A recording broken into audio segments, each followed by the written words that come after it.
Hi, this is Erin Marcus, founder and CEO of Conquer Your Business and host of the Ready Yet podcast. And in my episode for the Business Growth Architect Show, I will share with you one of my absolute favorite marketing strategies. I sum it up this way. If you're going to be in the room, be at the front of the room. It talks all about how to create a credential and at the same time, leverage what you're doing to reach more people so you can grow your audience and grow your business. Hello, fabulous person. Beate Gillette here, the Growth Architect. Welcome back to the Business Growth Architect Show, where we bring you cutting-edge business strategies from some of the world's most successful entrepreneurs, business transformation experts, and visionaries who want to help you to scale your impact. Look for one tangible strategy that you can take back and implement right away. And now back to our guest. And welcome. This is your host, Beate Gillette, and this is another episode of the Business Growth Architect Show. Today, I am talking to, I feel like my marketing soulmate, right? So Seriously. we just had the absolute best conversation ever about marketing, and so I want to share with you in this probably very lively episode everything about Erin. Erin, welcome. I'm so glad we're back together. Absolutely. This is the beginning of all sorts of things. I'm so excited to have met you and gotta love people. When you meet those like-minded people, right? Anything is possible. Absolutely. For somebody who is not familiar with you, why don't you tell them who you are and what you do, and why do we need to know about you? Why do we need to know it? That's a great question. So Erin Marcus, I'm the founder and CEO of Conquer Your Business. I help entrepreneurs get out of reaction mode. Get out of reaction mode so that they can be in charge of their business, in charge of their income, in charge of their lives. And I'll say, why is that so important as opposed to why am I so important?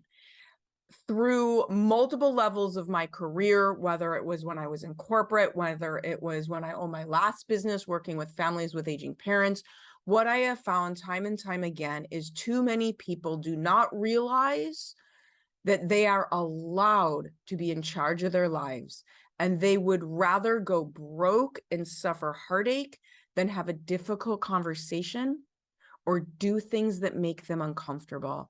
And the downside of that is that the bad things still happen because we're human, right?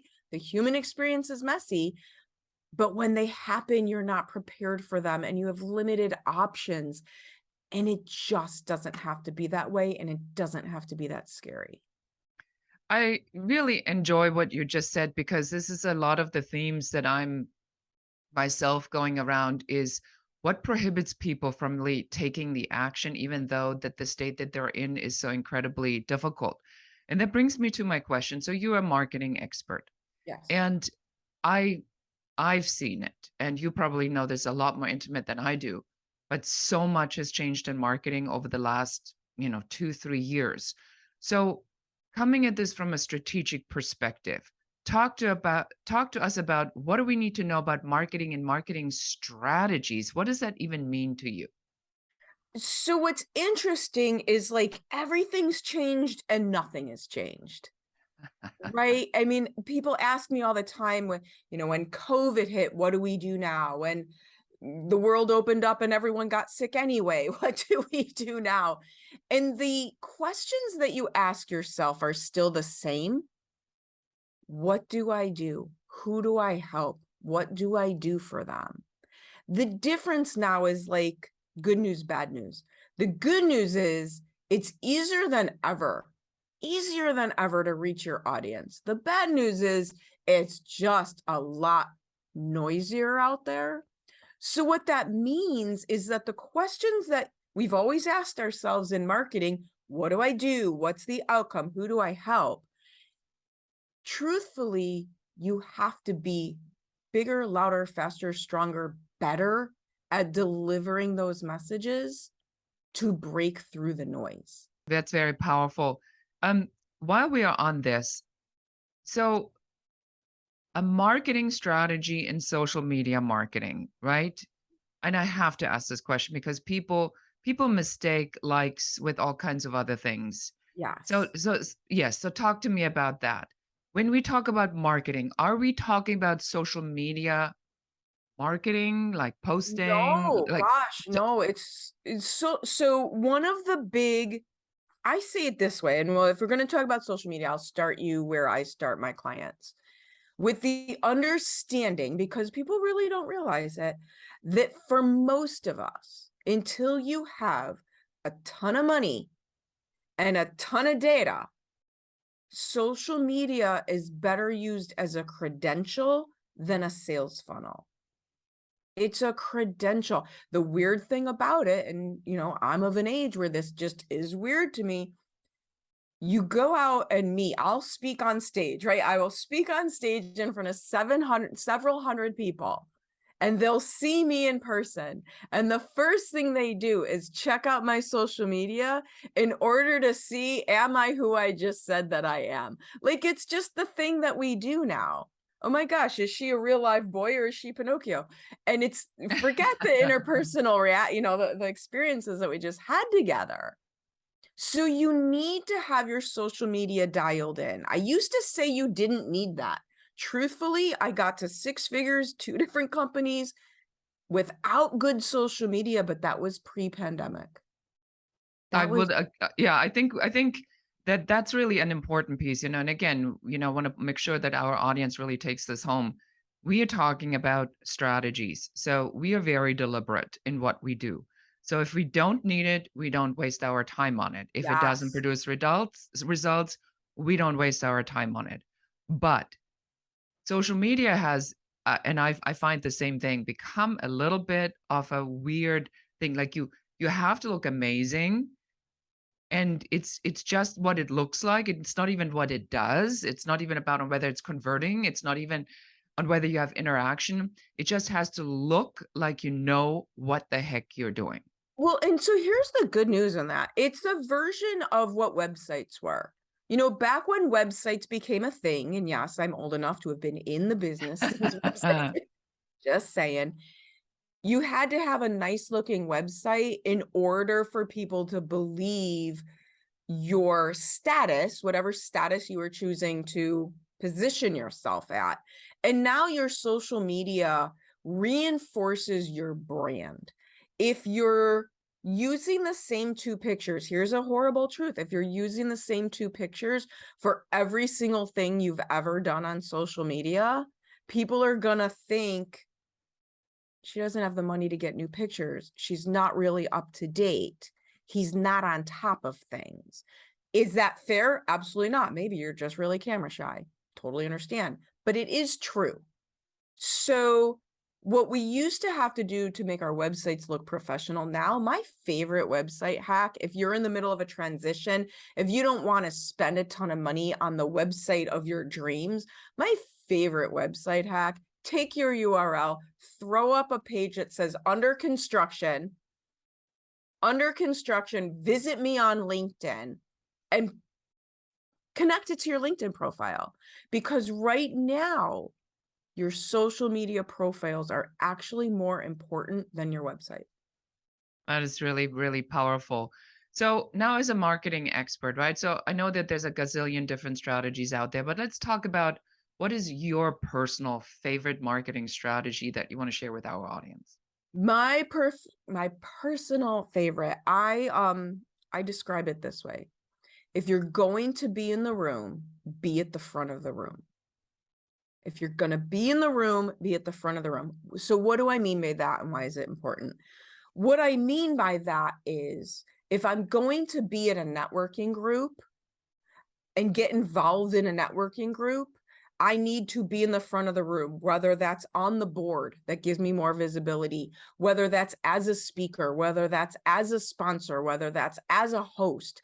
What is something you can do within that room that implies a credential?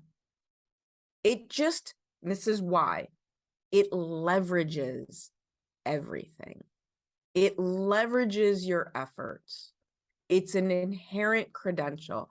If I'm going to be speaking, if I'm going to be in the room, I want to be on the stage in the room. Not every single time. I totally understand it. but you have to leverage your efforts, because what that does, same thing for social media. If I'm going to post, do some lives. If I'm going to teach, do some lives and some training. What are the ways that I can simultaneously, and this is the difference between having a business and scaling a business, is your ability to leverage everything, whether it's your team, whether it's your money, whether it's your marketing. So when you look at your efforts and say, what could I do to take what I'm doing already and leverage it into a credential that gets me in front of more people? Those differences between just doing the thing and leveraging the thing as a credential and a networking tool, that's the difference literally between 6 and 7 figures. So I'm going to make an assumption here. So this is really the difference, if I hear you right, and correct me if I'm not, is that instead of just taking my efforts and just randomly just throwing stuff out and seeing what sticks, you want me to do less and you want me to do it really good. Absolutely. You know, I call it stop with the random acts of marketing, stop with the random acts of business, and instead pick the thing that is most exciting for you, that you can get your energy behind, that you enjoy doing, that you have some skill at, and learn how to get so much better at it. Remember how what we said, you have to break through the noise. You have to learn how to break through your noise, you know, the noise that's in your own. Now, here's the good news. Most people don't break through the noise. It doesn't actually take nearly as much of what you think it takes to break through to the next level, because most people won't do the work. And I say that from a place of empathy, not a place of judgment. So what Because do you say?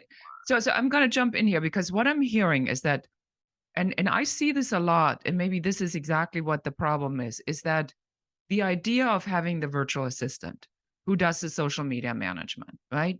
It's like, here's a bunch of random quotes. Here's a 5 images of me reading a random book that I'm not really reading, but it's looking really right, good on the image. me and my And cup of coffee. here's Yes. my cup of coffee. Here's me in an oversized sweater with a glass of Cabernet in my fabulous kitchen that may or may not be mine, where I'm Yeah. telling you all these things. So is this making it look good on social media, right? Because I think that's the misconception. The idea is to make myself look good on social media. But that's not marketing, That's if not I'm hearing marketing. you right. Okay, so No. tell me, so what can we tell the audience to really get that in their head that you drinking wine is not marketing? So it's not the antithesis of marketing, right? It's Okay. so I look at it several different ways. Number one, there's some truth to the fact that you need to show up as the person your ideal client believes can solve their problem. So there is a visual to that, 100%. There really, but it starts there. It doesn't stop there. The second piece is, to me, the litmus test in my entire business, whether it's marketing, whether it's sales, my sales conversations, every single thing I do, am I being of service? Am I adding value? Am I being of service? Am I adding value? I think there's so many people, too many people out there who think they're supposed to look really good, but they want you to pay for everything you might ever get from them. I Yeah, would rather give my best stuff away, because my approach is, oh my God, if she gives me that for free, what will she do if I pay her? yeah, there's a lot to be said, and I think that what we just nailed in this piece of the conversation is that yes, it is okay to have a glass of Cabernet, and I say this very provocatively because I see a lot of especially young women or younger women that are in the business coaching space to fall into that trap where they all look the exact same way. Yeah. I think it's okay to show that you have a lifestyle and that you have work-life balance. But you're saying that most everybody stops short and that they leave it at this window dressing, that there has to be the extra step to say, well, but now what does that mean for you? That's always the shift Yes.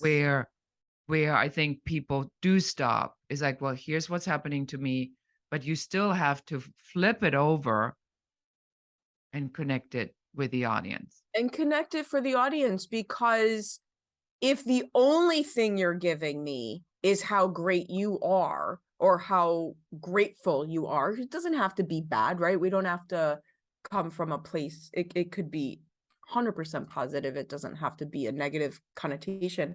But if the only thing you're doing is showing me how grateful you are or how lucky you are, so those are both, very commendable feels. But if that's all you're showing me, I don't know how to apply that to me. It doesn't mean you'll have no business, because maybe you will connect with someone who's like, oh my God, I want to have what she has. But if you really want to grow your business and move to the next level, and this is truthfully, I get on my little soapbox for a second, this was something that kept me out of the coaching world for longer than I'd like to admit.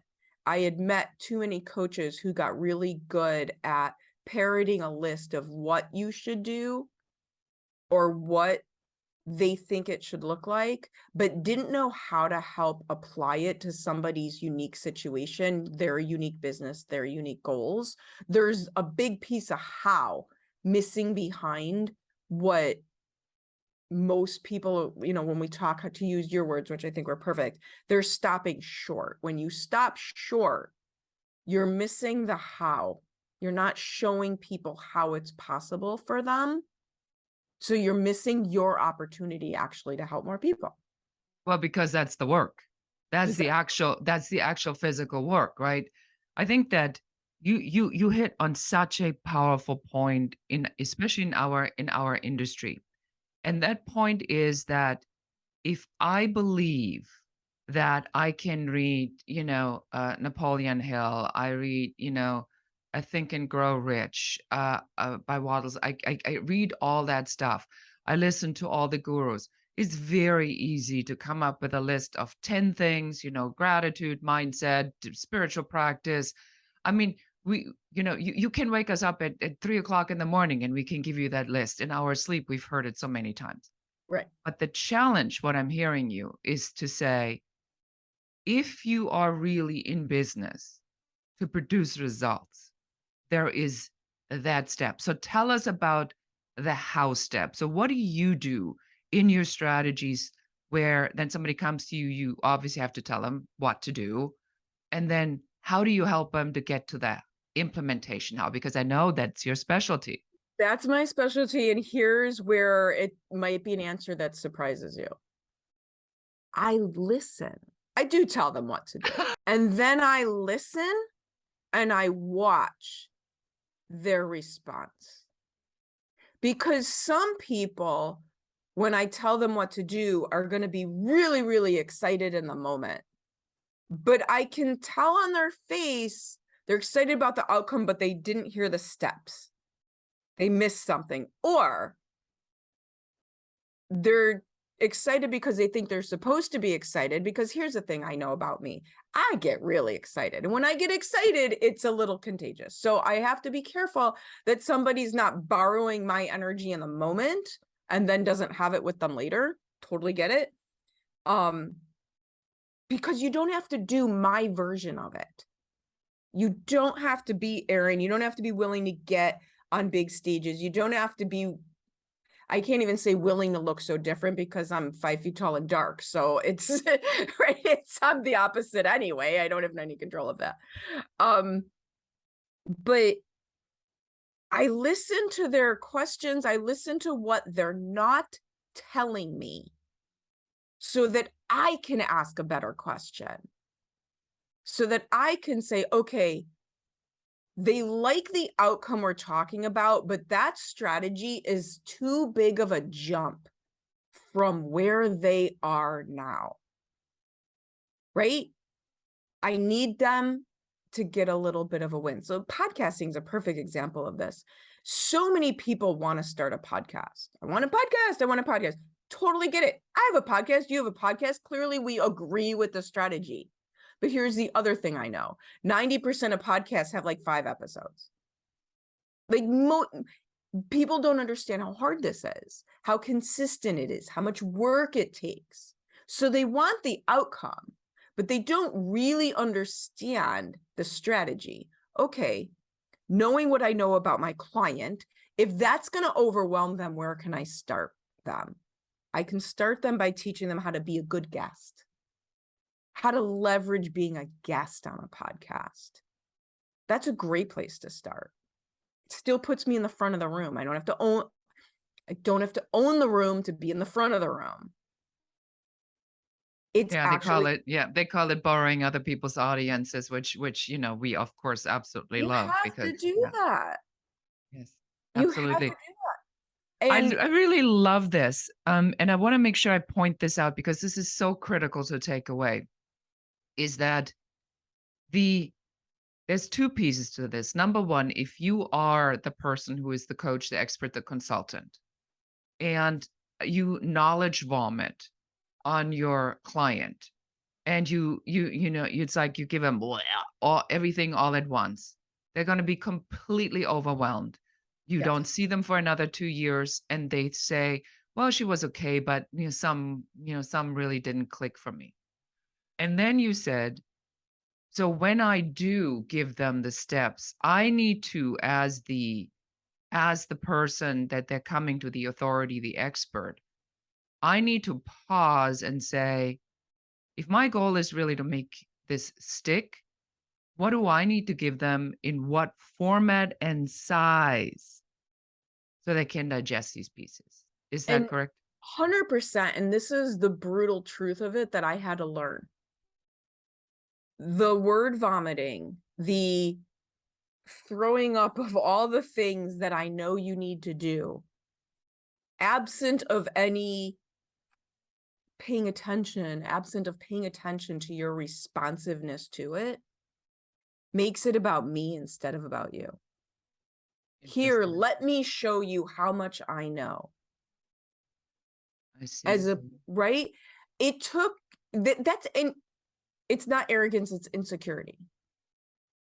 It's the insecurity. Here, let me prove to you that I know so much, that I'm your person.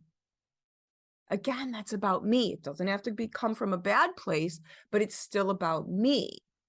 I think that is so powerful. I mean, it is so true. And I will be honest, I run in the same trap, because you feel, especially those of us who have adversity in their background, that, we still have to prove that if we are, brilliant enough, if we know enough, if we can dazzle other people, that we now have finally established our value. I mean, that's what I am truth, working on. right?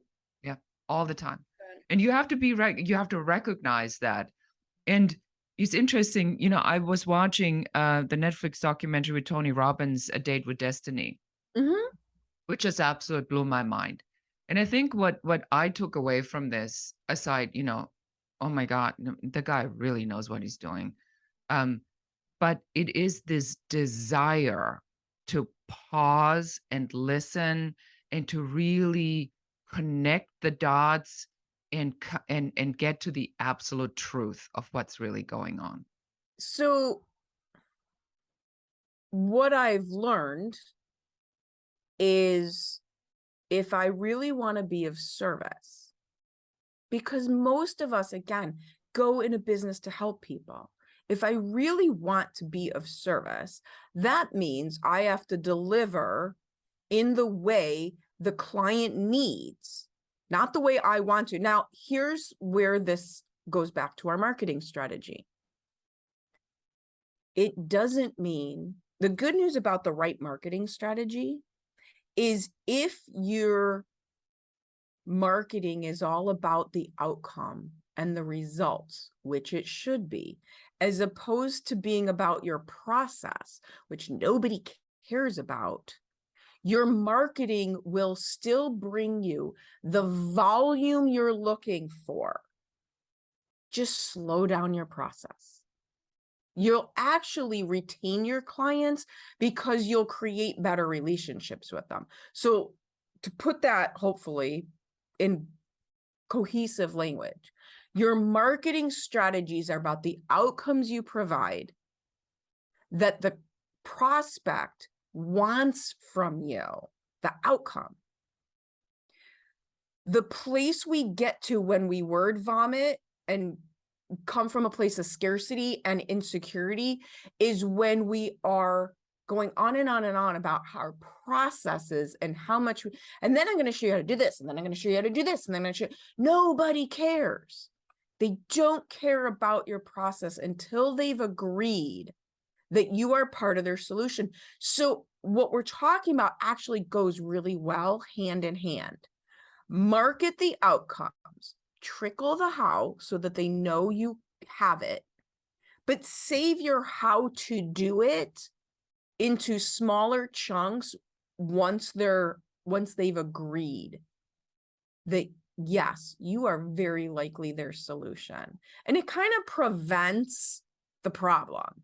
It prevents the word vomiting because the outcomes, if you just kind of litmus test your marketing, is this outcome based? Is this outcome based? Is this outcome based? And if the answer is no, don't say that. Say something else. Yeah, I mean it's like, math. It's if before you do calculus, you're gonna have to get them in first grade and Yeah. do 1 + 1 is 2. So it's the same thing. You know all this stuff, but that would be absolutely 100% overwhelming them. Thank you so much for listening to the show. This is Beate, the growth architect. I'm so excited that you're here. Thank you so much for your time. Have you ever wondered why your business is not growing as quickly as you would like it to be? Well, you may have a business growth blocker. And if you'd like to find out what that business growth blocker is, go and take our brand new quiz at growthblockerquiz.com. And in only a few minutes, you're not just going to find out what that blocker is, but also what to do about it. Again, go to growthblockerquiz.com. And now back to the show. Erin, so what is this all about for you? So why do you do what you do? Why do I do what I do? Two things. We'll go two things. Number one, one of my personal life goals. I absolutely believe when the water goes up, all boats rise, that living my best life and making a ton of money helps me and it helps others, right? Across the board. So number one, I want to donate $1 million to wildlife rescue. I volunteer every week. It's one of my one of my points. I actually have a foundation that I'm launching in a couple of months to help serve this better. So my personal drive is that. And what I absolutely believe by getting old and jaded is that change happens from the ground up, not the top down. We need more money in the hands of grassroots people who are willing to do the work. I won't even get to the point where I'll argue which is right and which is wrong by whatever you support. I just know that change happens from the bottom up, not the top down. And I want more people in control of their lives because I've seen the difference of what happens when you're stuck in reaction mode and you're letting people who are not vested in you end up determining what gets to happen for you. So powerful. So very, very powerful. I think there is this, abundance mentality that there's enough for everyone. I think it's easy to say that, but then when you are in, especially in our business, and we have so many colleagues who's just crushing it, right? To not be jealous, to be supportive, to believe that you have a right for your own spot and that abundance is yours. All you have to do is claim it. There's a lot of mental growth necessary for, I think, especially today as we experiencing so much disharmony, Mhm. and it puts so much pressure on people that have that spiritual mindset and that understanding to really get to that level of service, right? While all of this is going on, while others are crushing it and you're not quite there. So, what are we going to tell these people, and where can they find you and learn more about how you can help them to get to where they want to go? So what are we going to tell these people? My two big rules. Number one, don't give up. Don't give up. It's not easy. It's also not fixable. I think too many of us are trying to fix our mindset, or for me personally is more tangible, fix my calendar. I kept getting overbooked and I was getting all aggravated at myself.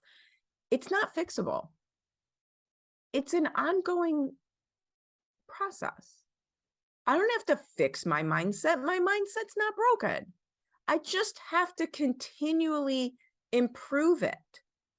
It's a journey. It's gonna always be part of the work. I don't fix it and then I'm done. So don't give up, because the changes you need to make in order to get to where you want to be are not fixable. They're ongoing. They're always going to be ongoing. So embrace that journey and look at it that way. And my second thing is don't settle.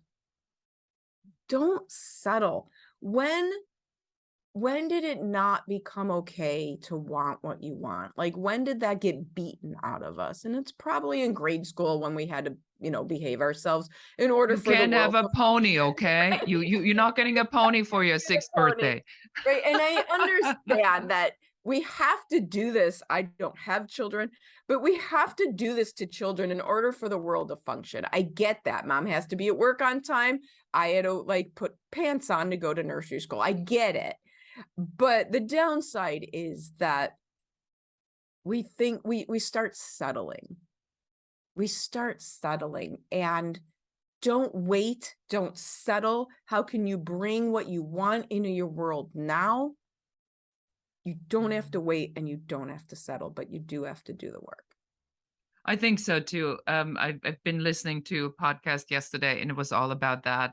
It is this. Yeah, I think it's the uh, arranging with finding it okay with where you are, because the rest is so difficult, that you say you get so used to surviving Mhm.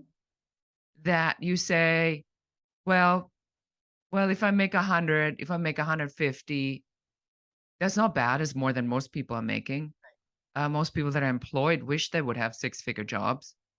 And then I go, well, so I'm justifying this because it is more than other people make. It's more than my parents made. I can, if I can stay here, I'm good. And this motion of protection always goes down, and the motion of growth always goes up.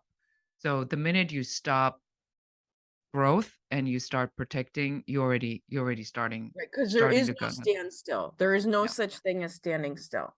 Yeah, I like that what you said, that it's a continuous improvement. And so you do something and that fails and it sucks. Well, then you're going to do something else and you're going to figure it out. And either it doesn't work at all because you didn't make it about them, or you need to fix, a couple of the tweaks. I always give this example when I was working a lot with photographers and creative people. When I used the word make more money, they would not respond. But when I said find more clients, everybody's like, I want to find more clients. It's the same thing, Right. Right. but not to them. So small changes make a huge impact. Erin, where can we send people to get some of your brilliance? So I want to let's do this for folks, because we're talking about marketing strategy, and I love how you just ended. So it's perfect, perfect, perfect. It's tweaks. Most people just need tweaks, because we don't want to throw the baby out with the bathwater. We don't want to negate everything that's been done. We just need a few tweaks. So let's do this.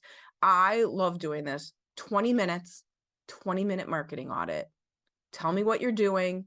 We'll find the tweaks that'll make a difference for you and your efforts. It's marketingaudit.com. marketingaudit.conqueryourbusiness.com.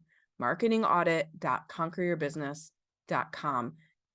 Get some time on my calendar and let's just talk about the 1 or 2 tweaks that can seriously make all the difference for people. Thank you so much. It's very generous. So we'll have that in the show notes. So I suggest you take Erin up on that extremely generous offer, because time with you, I'm sure, is rather At a premium these days. at a premium these days. You know, we were talking about on just how rapidly you're growing your empire, and so you are an impressive colleague. So thank you so much for doing this. So there you have it. Erin Marcus on the call today with me about marketing. I thank you all so much for listening, and until next time. And Erin, thank you so much for being here. Thank you. And that's it for us today. Thank you for listening and watching the Business Growth Architect Show. I enjoyed having you here. And for accountability, just take one of the strategies that you have heard, one thing that you can implement in your business immediately. Please leave comments. Don't forget to like and share this show. And if you have any questions about business, please put them in the comments. We are here for you. We're here to support you and help you to grow, build, and scale your own business. For more advice, please check out our website in the show notes below. Thank you again. This is Beate Gillette, the Growth Architect, and goodbye.